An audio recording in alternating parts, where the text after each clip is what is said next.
Halo teman-teman semuanya, pada video kali ini saya akan menjelaskan mengenai tugas kelompok dari mata kuliah ERP, yaitu mengenai company profile dari Bank Panpin.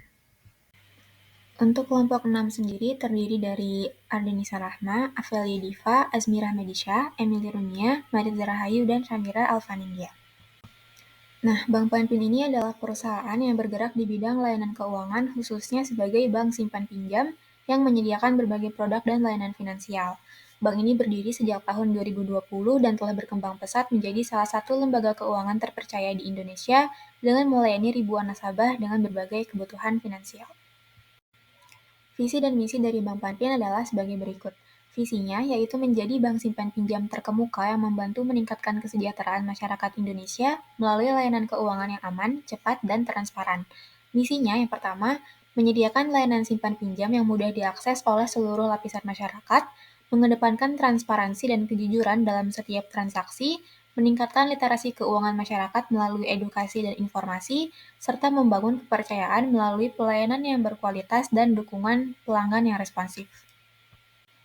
Terdapat dua buah produk yang disediakan oleh Bank Panpin.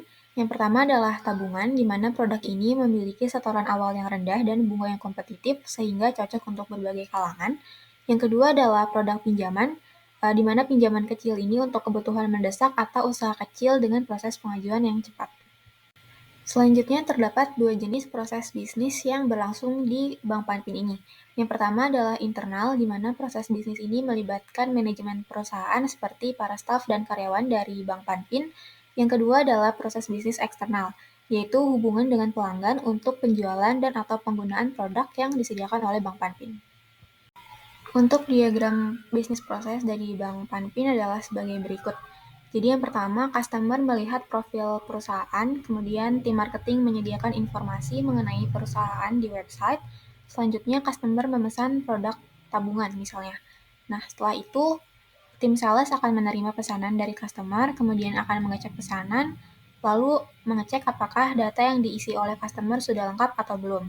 Jika tidak, maka pesanan tidak akan diproses, di mana customer harus memesan produk tersebut kembali atau melengkapi pesanan sesuai dengan kriteria yang ditentukan. Nah, jika data sudah lengkap, tim sales akan lanjut untuk membuat sales quotation, lalu membuat sales order.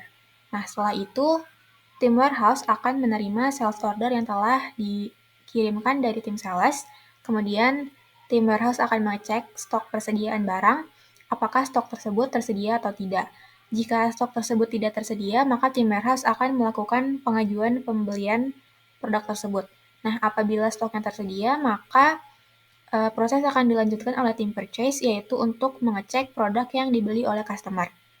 Kemudian memilih vendor yang sesuai, kemudian membuat request for quotation atau RFQ, selanjutnya adalah membuat purchase order. Nah, setelah itu, tim accounting dan finance akan membuat invoice berdasarkan purchase order yang telah dibuat, kemudian proses register payment, lalu journal entry sebagai laporan akhir dari tim accounting dan finance.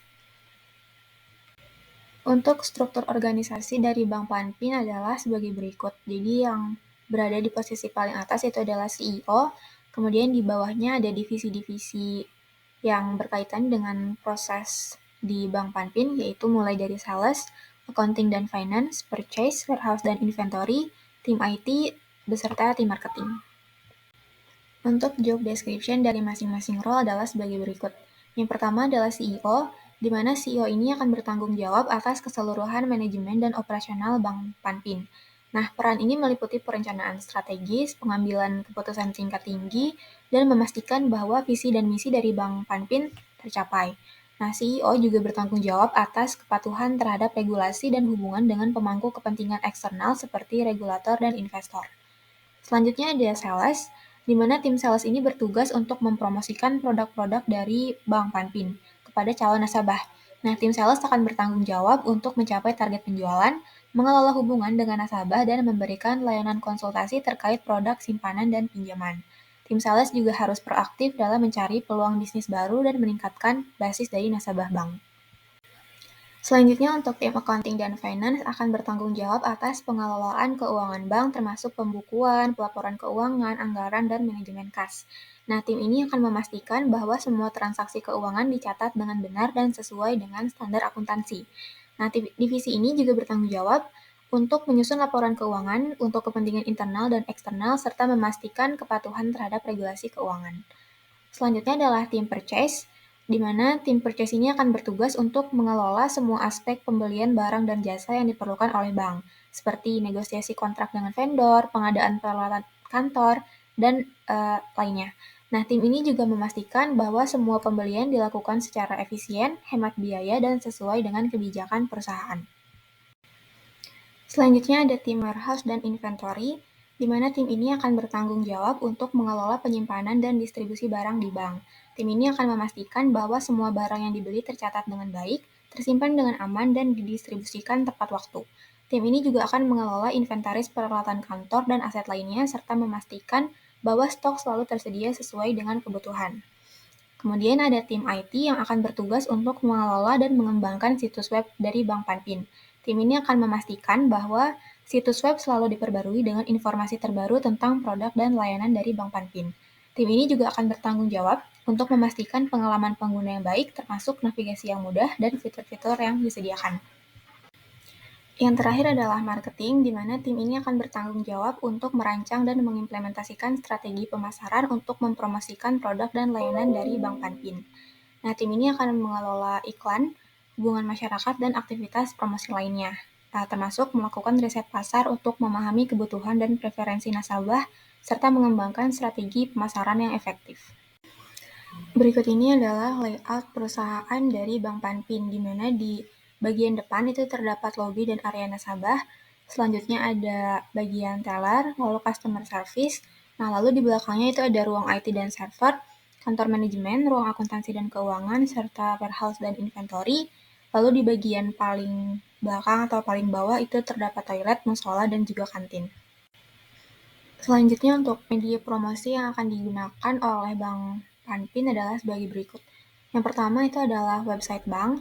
Jadi ini adalah website resmi dari Bank Panpin yang merupakan platform utama untuk menyediakan informasi lengkap mengenai produk beserta layanan bank seperti tabungan reguler dan pinjaman mikro. Nah, situs website ini akan memungkinkan nasabah untuk mengakses informasi kapan saja dan dari mana saja, serta bisa menyediakan fitur pengajuan online untuk membuka rekening tabungan atau mengajukan pinjaman dengan mudah. Selanjutnya ada sosial media. Platform ini seperti Facebook, Instagram, Twitter, dan LinkedIn yang bisa digunakan oleh Bank Panpin untuk berinteraksi dengan nasabah dan mempromosikan produk secara luas. Melalui konten visual yang menarik dan pemasaran yang interaktif, Bank Panpin akan dapat menjangkau audiens yang lebih luas dan memperkuat hubungan dengan nasabah secara langsung.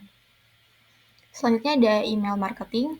Nah, email marketing ini adalah strategi yang digunakan oleh Bank Panpin untuk mengirimkan informasi secara berkala kepada nasabah dan prospek mengenai produk yang baru saja diluncurkan, promosi ataupun update terkait Bank Panpin itu sendiri.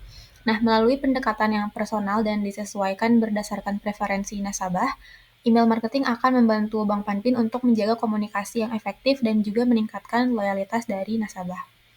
Selanjutnya ada iklan. Bank Panpin dapat memanfaatkan iklan digital melalui Google Ads, Facebook Ads, ataupun media massa seperti televisi dan radio untuk menjangkau calon nasabah yang lebih luas. Nah, jadi iklan ini akan memungkinkan bank untuk menargetkan audiens secara spesifik berdasarkan demografi dan minat, serta meningkatkan kesadaran merek dan promosi produk dengan cara yang efektif. Yang terakhir ada event atau sponsorship. Jadi, Bank Panpin bisa mengadakan atau mensponsori acara komunitas, seminar, ataupun workshop untuk berinteraksi langsung dengan calon nasabah. Nah, melalui partisipasi dalam berbagai event ini, bank dapat memperkuat kehadiran di komunitas lokal, membangun hubungan yang lebih kuat dengan nasabah, dan juga meningkatkan visibilitas produk serta layanan dari Bank Panpin.